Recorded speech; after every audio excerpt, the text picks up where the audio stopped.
2023 में जब प्रधानमंत्री मोदी जी के मार्गदर्शन और नेतृत्व में भारत सरकार ने देश में 3 नए कानून लागू किए, जिनकी अवधारणा प्रत्येक पीड़ित व्यक्ति को समय से न्याय देने की रही है। यानी जो ब्रिटिश कालखंड की अवधारणा थी दंड पर आधारित, इससे अलग हट करके हर व्यक्ति को न्याय मिले और समय पे न्याय मिले, इस दिशा से भारतीय न्याय संहिता 2023, भारतीय सुरक्षा संहिता 2023 और भारतीय साक्ष्य संहिता 2023, ये 3 नए कानून को गत वर्ष जुलाई में लागू किया गया। लागू होने के बाद यह अनिवार्य हो गया है कि उन सभी अपराधों में फॉरेंसिक साक्ष्य जुटाए जाएं जिसमें 7 वर्ष से ऊपर की सजा है। और इसके लिए हम लोगों ने पहले से ही तैयारी की थी। अक्सर होता था कि अपराधी अपराध करता था और अपराधी के अपराध के बाद चूंकि साक्ष्य अगर इकट्ठे होते भी थे तो उस अपराधी को सजा इसलिए नहीं दे पाते थे क्योंकि अच्छी लैब्स नहीं थी। लैब्स के अभाव में अपराधी बच जाता था। हम लोग जब 2017 में आए थे, देश की सबसे बड़ी आबादी के राज्य में 4 लैब मात्र थे। हमने उसी समय इस बारे में निर्देश जारी किए कि कम से कम रेंज स्तर पर यानी कमिश्नरी स्तर पर हमारे पास एक एफएसएल लैब होनी चाहिए। और इसके लिए प्रयास प्रारंभ हुए और मुझे बताते हुए प्रसन्नता है कि हमने 8 वर्ष में 4 लैब को बढ़ा करके 12 करने में सफलता प्राप्त की। 18 कमिश्नरी उत्तर प्रदेश में हैं, हर कमिश्नरी में एक लैब हो।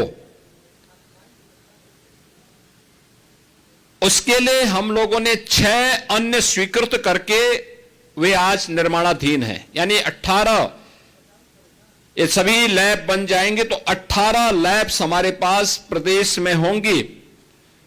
और वह लैब भी केवल सामान्य नहीं, जिनमें हर प्रकार के फॉरेंसिक साइंस से जुड़े हुए उस पहलू की जांच की जा सकती है जिससे अपराधी के खिलाफ एक ठोस साक्ष्य समय पे हम न्यायालय में प्रस्तुत करके उसे दंडित करवा सकें और एक पीड़ित व्यक्ति को न्याय दिला सकें। इस अवधारणा पर आधारित यह व्यवस्था प्रदेश में लागू की गई और इसके लिए हर एक जनपद में व्यवस्था की गई कि वहां पे मोबाइल फॉरेंसिक लैब भी दिए जाएं। 75 जनपद हैं प्रदेश में, हर जनपद में हमने 2-2 वैन इस रूप में उपलब्ध करवाए हैं जो साक्ष्य कलेक्ट कर सकें। अब ऐसा नहीं कि कोई व्यक्ति अपराध करेगा, पीड़ित भटक रहा है, वर्षों से वह तड़प रहा है, अपराधी मौज मस्ती कर रहा है क्योंकि उसके खिलाफ साक्ष्य नहीं है और इसलिए वह बच निकलता है। लेकिन अब बचेगा नहीं क्योंकि अपराध होने के कुछ ही घंटे के अंदर उसके खिलाफ पुख्ता साक्ष्य होगा और साक्ष्य के साथ साथ लैब भी होगी जहां पे एक्सपर्ट बता देगा कि हां यह इस व्यक्ति से मिलता जुलता है और इस व्यक्ति ने यह अपराध कारित किया है। वह कोई भी इस प्रकार का अपराध हो, कहीं दुष्कर्म के मामले आते हैं, कहीं पे आतंकी घटनाएं घटित होती हैं, कहीं पे कोई फायर करके अपने लाइसेंसी असले से फायर करके किसी की हत्या करने का प्रयास करता है, बैलिस्टिक जांच करने में बहुत समय लगता था। अब ऐसा नहीं हो पाएगा और डीएनए जांच की सुविधा भी अब गोरखपुर की इस लैब में उपलब्ध करवा दिया गया है। कोई भी व्यक्ति अपराध करेगा तो बच नहीं निकल सकता है। और इन सबको जोड़ने के लिए उत्तर प्रदेश के युवाओं को इसके माध्यम से अधिक रोजगार प्राप्त हो सके, हम लोगों ने प्रदेश में लखनऊ में यूपी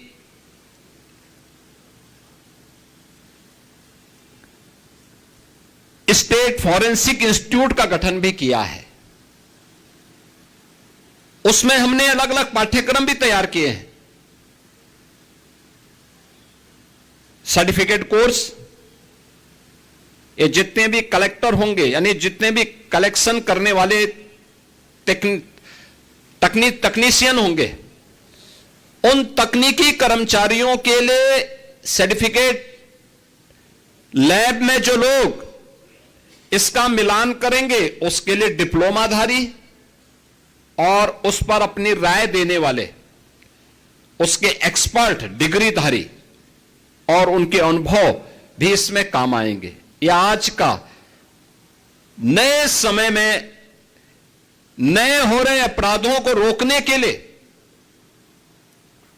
वैज्ञानिक साक्ष्य उपलब्ध करवाने की दिशा में तकनीक के माध्यम से अपराधी को समय पे सजा दिलाकर एक पीड़ित को न्याय दिलाने के लिए सरकार के द्वारा किए गए प्रयास का हिस्सा है।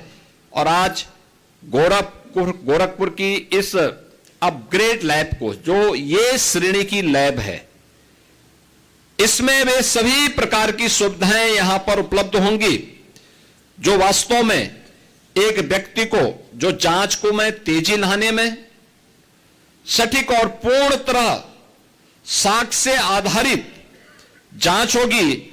और यह फॉरेंसिक लैब मॉडर्न पुलिस के लिए एक गेम चेंजर के रूप में काम आने वाली है।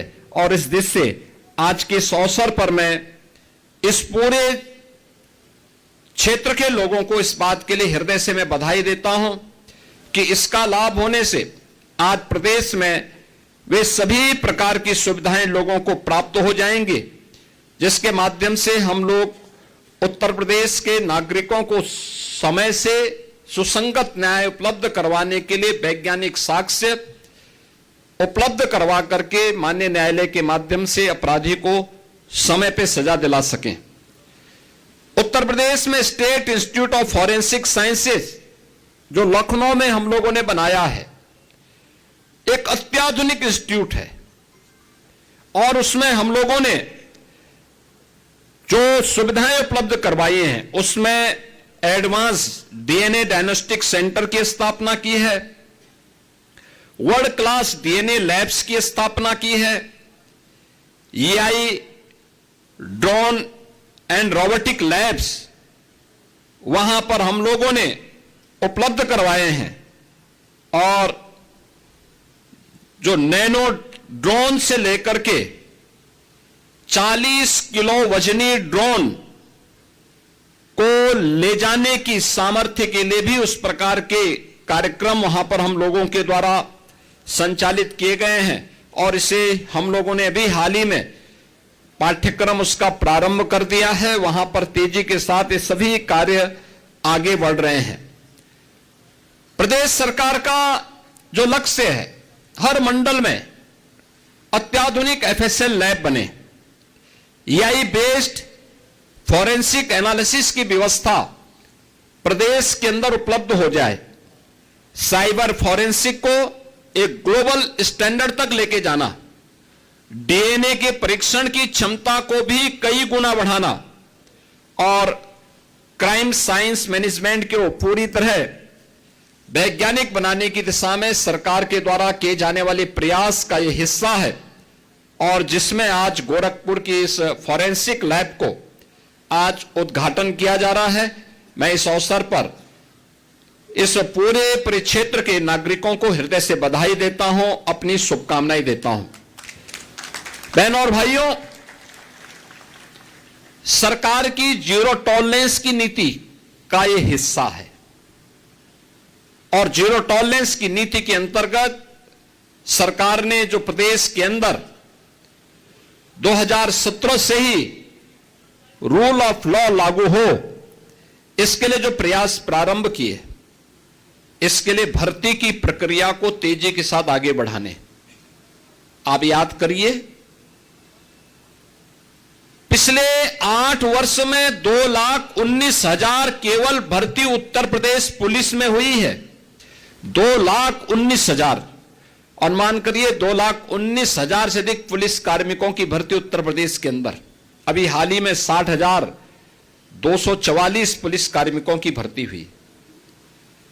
आप अनुमान करिए, ये 2,19,000, कई राज्यों के पास इतनी फोर्स नहीं, और इतना हम लोगों ने 8 वर्ष में भर्ती करके उत्तर प्रदेश के युवाओं के लिए नौकरी की संभावना प्रदेश के अंदर विकसित की।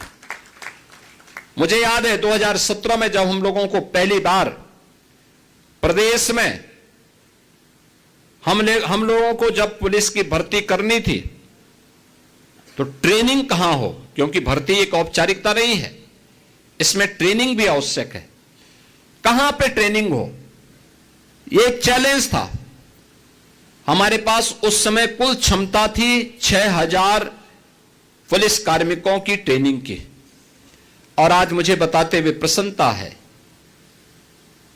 कि उस समय हमें जब 30,000 की पहली भर्ती हम लोगों ने निकाली थी, तो ट्रेनिंग के लिए 2017 में हमें मिलिट्री के, पैरामिलिट्री के ट्रेनिंग सेंटर भी किराए पे लेने पड़े थे, और अन्य राज्यों के भी ट्रेनिंग सेंटर किराए पे लेने पड़े थे। लेकिन इस समय हम लोग 60,244 पुलिस कार्मिकों की जो ट्रेनिंग दे रहे हैं, ये 60,244 पुलिस की ट्रेनिंग की क्षमता प्रदेश के अंदर विकसित किए गए ट्रेनिंग सेंटर में ये सभी पुलिस कार्मिक आज के दिन पे ट्रेनिंग ले रहे हैं।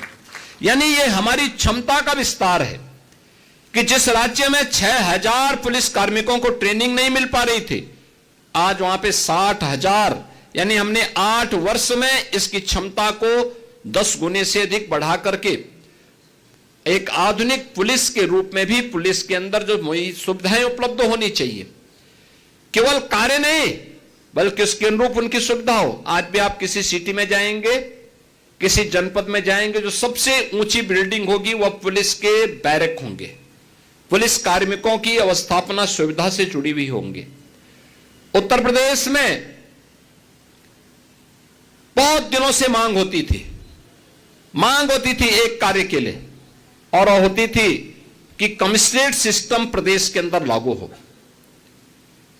यानी दशकों से मांग थी, 50 साल पुरानी ये मांग थी। 1970 में पहली बार ये मांग उठी थी, नहीं लागू हो पाई, और हम लोगों ने 2020 में इस प्रक्रिया को आगे बढ़ाया। अब तक 7 जिले ऐसे हैं जहां पुलिस कमिश्नरेट सिस्टम हम लागू कर चुके हैं।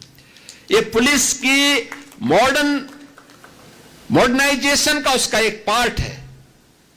सेफ सिटी के लिए 2016 में माननीय उच्चतम न्यायालय ने इसके बारे में देश के सभी राज्यों को आदेशित किया था, लेकिन इस पे अनिर्णय का शिकार बना हुआ था पूरी मशीनरी।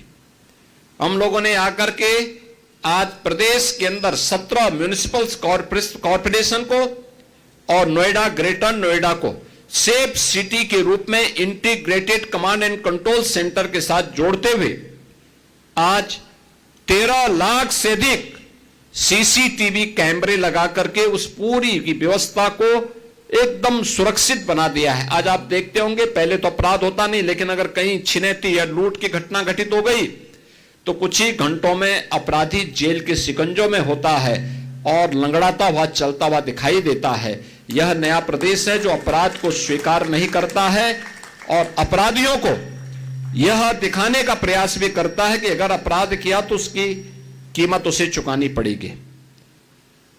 प्रदेश के अंदर पिछली सरकारों ने पीएसी बल को पूरी तरह समाप्त करने की साजिश रची थी। हम लोगों ने उसको फिर से गठित किया। जो 34 कंपनियां समाप्त हो गई थी उसका पुनर्गठन कर दिया। प्रदेश में एसएसएफ को हम लेके आए, स्पेशल सिक्योरिटी फोर्स का गठन, एसडीआरएफ का गठन, महिला पीएससी बहानी का गठन, 3 नई महिला पीएससी बहानी का गठन किया गया है, जिसमें देश की स्वाधीनता के आंदोलन से जुड़ी हुई उन वीरांगनाओं के नाम पर ये सभी सेंटर हम लोगों ने रखे हैं। गोरखपुर में वीरांगना झलकारी बाई कोरी के नाम पर, लखनऊ में वीरांगना उदा देवी पासी के नाम पर, बदायूं में वीरांगना अवंतीबाई लोधी के नाम पर ये 3 महिला पीएससी बटालियन का गठन आज हम उत्तर प्रदेश के अंदर कर चुके हैं। 5 नई पीएससी बटालियन बलरामपुर, जालौन, मिर्जापुर, शामली और बिजनौर के लिए भी स्वीकृति देकर के इन कार्यक्रमों को आगे बढ़ाने का कार्य हुआ है। और यही नहीं, प्रदेश के अंदर जिन 10 जनपदों में पुलिस लाइन नहीं थी वहां पर पुलिस लाइन का गठन करके वहां पर बुनियादी सुविधाएं, पुलिस की ट्रेनिंग के साथ साथ अत्याधुनिक सुविधाएं वहां पर लोगों को प्राप्त हो, इसके लिए भी धनराशि उपलब्ध करवाने का कार्य आज प्रदेश के अंदर हम लोगों ने इन सभी जनपदों में किया है। और मुझे बताते हुए प्रसन्नता है कि उत्तर प्रदेश में जो पहले असुरक्षा के कारण महिला श्रम बल की भागीदारी, जो वोमेन वर्कफोर्स थी प्रदेश के अंदर, जो विभिन्न क्षेत्रों में कार्य करने की उनकी स्थिति थी, वह 17 के पहले 13% से नीचे था। आज मुझे बताते हुए प्रसन्नता है कि 35% से अधिक महिलाएं आज प्रदेश के अंदर सुरक्षा का वातावरण होने के कारण कामकाजी बन चुकी हैं। काम करने के लिए, कार्य करने के लिए वे घर से बाहर जाती हैं और उनको कहीं कोई समस्या नहीं है। यूपी 112 के माध्यम से पुलिस, एम्बुलेंस, फायर सर्विसेज और साइबर हेल्पलाइन को इंटीग्रेट करने की कार्रवाई को भी प्रदेश के अंदर आगे बढ़ाया गया है, जिससे एक सामान्य नागरिक को इसके माध्यम से लाभ प्राप्त हो सके। प्रदेश सरकार के द्वारा एक पारदर्शी और जवाबदेही न्याय प्रत्येक नागरिक को सुनिश्चित हो सके, इसके लिए प्रदेश सरकार पूरी प्रतिबद्धता से कार्य कर रही है। आज यहां पर गोरखपुर की ये ग्रेड की एफएसएल लैब का ये लोकार्पण उसी क्रम का हिस्सा है, जिसमें सबको सुरक्षा और सबको सम्मान के भाव के साथ जहां सरकार की प्रतिबद्धता झलकती है, वही सरकार की जीरो टॉलरेंस की नीति अपराध और अपराधियों के प्रति इस प्रकार के लैब के माध्यम से एक नई ऊंचाई तक पहुंचती है।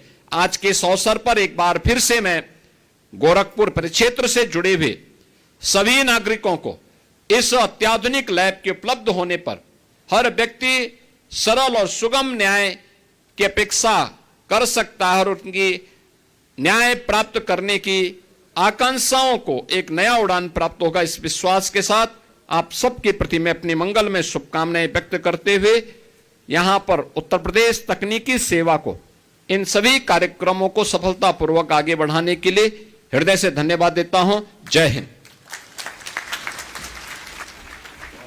सादर धन्यवाद महोदय। हम विनम्र अनुरोध करते हैं आदरणीय अपर पुलिस